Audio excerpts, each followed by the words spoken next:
How's it going, YouTube, EDC and knife community? The Roving Ronin here, and welcome to episode number 11. All right, guys. Today we're going to talk zero tolerance knives. It's not the most talked about subject in the EDC world these days, which is surprising.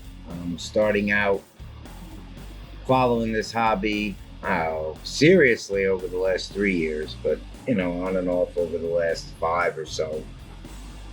I can remember a time when zero tolerance was, I don't want to say the industry standard, but I mean, you can go back to people who do knife reviews like this, who often would, have a knife and they would check the action. They'd say, oh, the action's great. It's reminiscent of zero tolerance, or, it's good action, but not quite zero tolerance action, but really good. And the same was said about its overbuilt nature.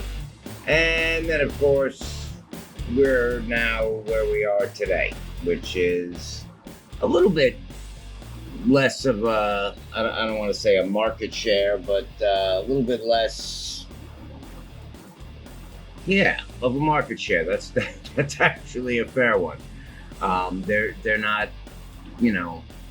really grabbing us the way they used to. And apparently, when you talk to people who love ZTs like me, the change came with a notable departure from that big, rugged, overbuilt type of knife that they became known for. Now, this isn't to knock ZT. I mean, obviously, their quality, their fit and finish, none of that changed. I think the shift came by the fact that they kind of got away from collaborations and began working a little bit more in-house, but taking some more chances with knives. And let's face it, there's a niche market that comes to depend on that kind of knife, and growing pains are tough. But we're going to talk about it because of all the knives in my collection, I've got more ZTs. That's the top knife maker in my collection. I have 9 in total, but just harkening back to it, the thing that I always loved was, not the fact that they did collaborations, but that they went and sought out just great knife makers to collaborate with. So the 3 I have in front of me here, this one, which was the most difficult to get, it's a discontinued knife. I've had it for about a year. It's actually discontinued when I got it. Of course, if any of you guys watch these videos, which I hope you do, I got this at JT's Knife Shop. JT's, on top of being just an insane place to go for EDC knives. I mean, I won't even list the number of knife makers he's got because I always get it wrong and it takes about 10 minutes. Seriously, right? No, but you got to check them out. He also happens to specialize in hard to find discontinued knives, really great with ZTs. This, however, is a Todd Rexford design, and it's a big boy. Todd Rexford's known for making big knives. I don't know if you guys can see this. It's one of the first things that stood out to me when I first got it. There is no milling whatsoever in this knife. Not on the titanium, which is just a big old chunk of titanium, and none on the carbon fiber. There's no frame. It's just a big old chunk of carbon fiber. And what I love about it, it's just so indicative of how Todd Rexford made knives. I absolutely love this one.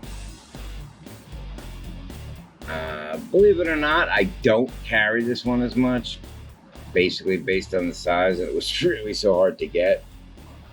But I actually have another Rexford collab. I'll get to that in a second. Of course, the collaboration that money-wise probably put Zero Tolerance on the map was with Hinder. There's a series of knives he makes, works on Zero Tolerance with, the most popular of which is the 0562. I have this one in all TI, and it is essentially the Zero Tolerance version of the Hinder XM18. You look at any serious CT collectors, nobody that doesn't have a 5.62 in their collection. It's just, it hit all the marks. You know, it's exactly the type of knife exactly what you'd expect from an overbuilt knife. So it's an absolutely perfect candidate. Here, we'll keep these open. Next up is a collaboration with Ernest Emerson, and I'll tell you, this I've been getting into knife modding lately, and I've seen new versions and a few different options for scales on this, so I'm thinking of swapping out. You know what's odd about this is that they don't glow in the dark. I actually have another Zero Tolerance with black and white scales that do glow in the dark. Very strange. This is an Emerson without the wave. It's got that original Emerson thumb disc on it. This is the 0460. Yeah, I'm gonna double check that. I'm confused on it.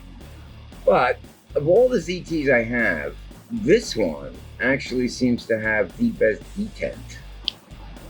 It's really smooth. It doesn't have that little kind of double stop up top, you know, that you wind up with on most ETs anyway. Now, one of the great things about collaborations, obviously, is it gives you the opportunity to marry that mass production ability with a great designer who probably normally makes knives in smaller batches, like Todd Rexford, like Emerson, like Rick Hinder. So it's an absolutely huge draw. Yes, it is the 0460. I just had to double check on that. Now, let's talk about the direction Hinder is going now. Not Hinder, excuse me. The direction Zero Tolerance is headed in now. It's an interesting time because it seems as if they're trying to get back into the market a bit. Now, they're not doing it with new models or new collaborations. What I'm seeing is sprint runs, really built up models of knives. One of which was actually one of the later collaborations, sort of like right before the shift happened in the company. And that is the 0470, and it's really a great one. Aesthetically, this is one of the nicer knives they've made. It's a Sinkovich collaboration. It's got a very almost Shirogorov type grind and blade geometry. It's really one of my favorites. They're actually introducing one of these now. This one's S20. They're introducing a blackened titanium one with a brass inlay rather than the carbon fiber here. If I'm not mistaken, it's an S90V or an SPVD.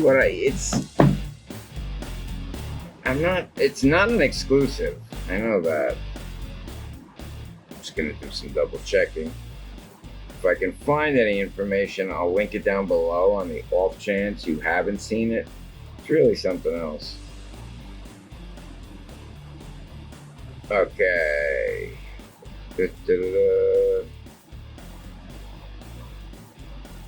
All right. Well, I promise I'll get that information. This one isn't 20 CV. It's either an S90 or S110. But it's a huge jump up, and price wise, it's really not much difference. It's about $30. So, yeah, great knife. And then a few other sprint runs. I'm really hoping that they decide to maybe introduce some sprint runs on knives like these. A couple of the Rexfords, a couple of the Hinderers. There's a few that, to be honest with you, I'm actually in the market for a 10th zero tolerance. And I'd consider buying one I already have if there was like a really significant jump up in steel or handle materials. But just getting onto that, I'm going to go and bust out the rest of the collection, right? That's one of the reasons we're here. But yeah, I'm hopeful that, I don't think when zero tolerance was really hitting it big in the market and they were quote unquote setting standards, the market was different, and you see these shifts, you see these cycles as they go. So I don't think it's ever going to go back to being that dominant giant of a company. But what I'd like to see them do is what a lot of companies do, and that is kind of reinvent themselves a bit and, keep us entertained for the next bunch of years. Here is another collab. This is actually amongst my favorites. This is the R.J. Martin 0609. There is a version of this which is available in Europe only for some reason. It's got really gorgeous carbon fiber, or actually fat carbon fiber inlays. It's really, really nice. But this is an R.J. Martin collaboration. Anybody who knows anything about R.J. Martin Customs, they are some of the finest knives around, without a doubt. I absolutely love this one with the harpoon blade.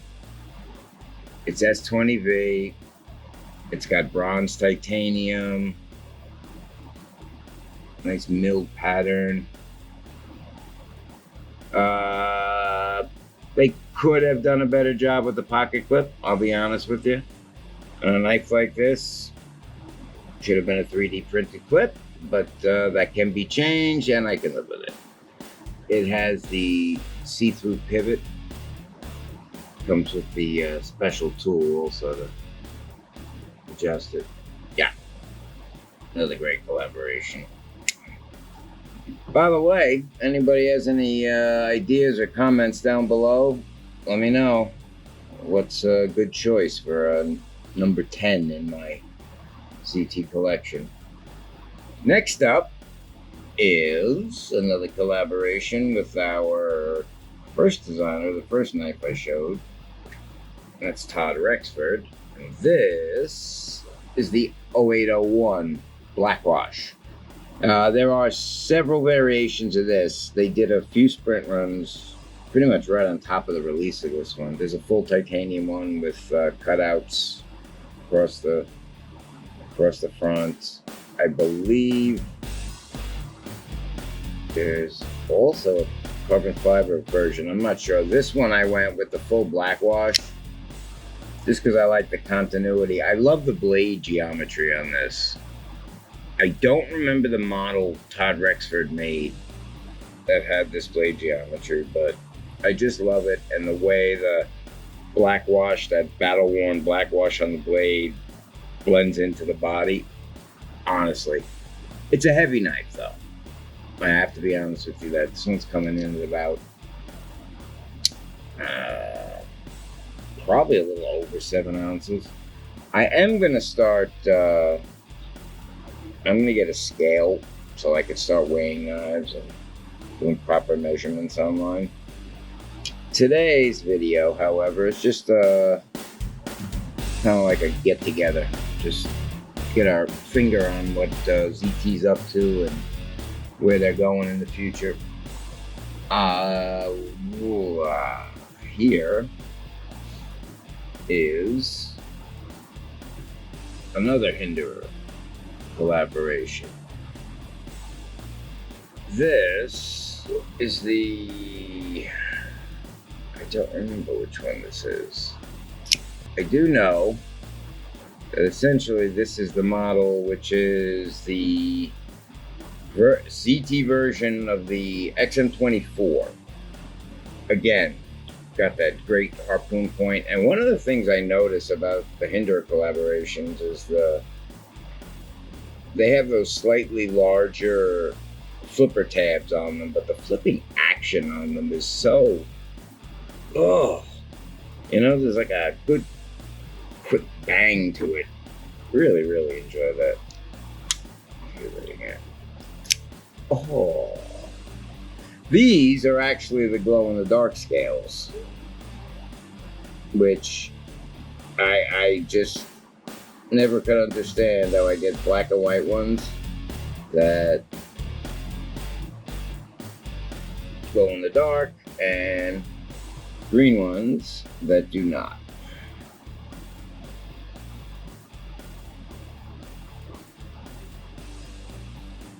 And this is the 0393, excuse me. But, like I said, version of the XM24. No job on those. By the way, the most of these knives are S20V. That's like a standard recipe for ZT, titanium S20V. Not the Rexfords though. The 0801 black wash is actually an LMAX, which is a very popular metal with Todd Rexford. He uses a lot of LMAX. And when he's not using LMAX, he's using Carpenter's sort of equivalent to LMAX M390, and that is CTS 204P, which is not a stainless, thus the coating, the PVC coating on there. All right. Next up, oh yeah, gotta go with an oldie. This was my very first ZT. There was a point when I was sort of really limited in my knife collection.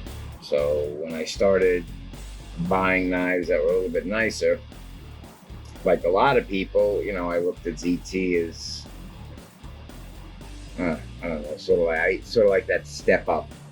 And I'm sure, like a lot of people, the first one I got was the 0305. Yeah, Ken Onion. Some of you can see actually got bit closing that knife, but the show must go on. Yes, 0305 standard recipe, G10, has that belly kind of upswept blade, assisted with speed save. So it's got the Kershaw roots. For those of you who don't know, Kai USA owns Zero Tolerance and Kershaw, and CRKT, I believe. Yeah, this was a great one. Maybe, I don't know if you can get the angle on that. The liners on this thing are absolutely amazing. They're super thick. Not the most comfortable to close, but yeah.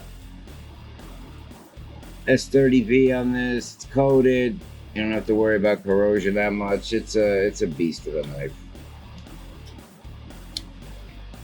Alright. Put that on the side. And finally, last one in the collection is actually a different variation of a knife I already have, and that is the 0562 in carbon fiber. So, oh, see that? You can just see that. Hear the difference.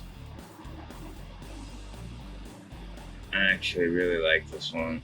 Something about the 562 that gives me a very almost fixed blade feel to it. Obviously a full purchase. A little bit left over. S20V. Absolutely amazing. Alright guys, so that's my ZT collection. Anybody has any recommendations down below? I'm sort of on the fence. There's a few models I want. Part of me feels like I need an 0308, which is sort of a harken back to the days of the 0300 series CTs. But, like I said, they're also hitting the market with some sprint runs lately. There's a few that I'd like to see, and I'm certainly not opposed to getting a model I might already have. Like I said, as long as it's worth my while, right? You know, if it's going to be a blade steel upgrade that's really significant. One of the reasons I really have to check again, but one of the reasons I'm not jumping on the new 0470 with the brass inlays is it's not that I'm not a fan of S90 and S110. Great, tough steel, but I mean, it has its moments with brittleness. Not to mention, it's really difficult to sharpen, but I worry about sometimes the way I handle knives. Probably not the best choice for me. Great thing about knife steel, though. You know, it's what works out for you. But leave your comments down below. Let's see how everybody's viewing ZT these days. I know that choice to go pretty much in-house with designs affected their sales, and I want to hear from you guys. There's a few manufacturers who make knives that I have multiple knives of. ZT, of course, is the most. So if there are any ZT lovers out there who give me some good recommendations for a 10th ZT, I am all ears. But that's it for today, guys. As always, we want to hear your comments down below for future comments. Manufacturers, knives, gear, things that you want to see. Maybe knives that are out there that you feel are under-reviewed or underappreciated. We'll be happy to try to pick that up and make it happen. Also, retailers. If there are knife retailers, large retailers, we'll do a review, maybe set up a small budget and see how easy it is to fill that. And yeah, we'll do on-location shots and then reveals. So leave your comments down below, guys. As always, if you enjoyed yourself today, we'd really appreciate it if you crush that like and subscribe button down below. It helps us grow, and it also helps us to bring you new content right away. So, guys, thanks for letting us come into your phones and your homes to kind of share my collection with you and some of my thoughts on ZT. As always, everyone be safe and stay sharp.